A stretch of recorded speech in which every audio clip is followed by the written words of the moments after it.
கூட்டம் எல்லாம் ஓட்டம் மாறாது அப்படி சொல்லி கமல்ஹாசன் அவர்கள் விஜய் அவர்களுக்கு விமர்சனம் வந்து வச்சிருக்காங்க.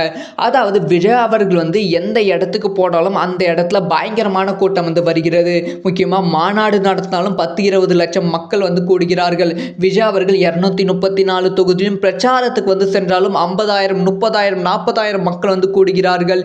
முக்கியமாக திருச்சியில் விஜய் அவர்கள் 3 மணி நேரம், அதாவது 3 கிலோமீட்டர் கடக்கவே கிட்டத்தட்ட 5 மணி நேரம் ஆகிவிட்டது. அந்த அளவுக்கு விஜய் அவர்களுக்கு கூட்டம் வந்து கூடியது.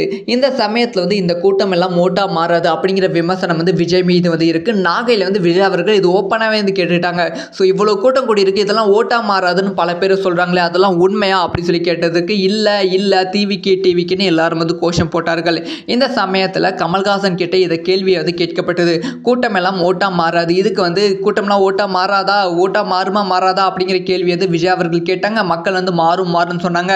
ஸோ இதை பற்றி உங்களோட ஒப்பீனியன் என்ன அப்படி சொல்லி கமல்ஹாசன் கேட்டாங்க. கமல்ஹாசன் சொன்ன விஷயம் என்னன்னா, கூடும் கூட்டம் ஓட்டாக மாறாது, விஜய்க்கு வரும் கூட்டம் கண்டிப்பாக எல்லாமே வந்து ஓட்டா மாறாது, அது நான் உட்பட எல்லா தலைவருக்கும் வந்து பொருந்தும் அப்படிங்கிற விஷயத்த சொல்லியிருக்காங்க.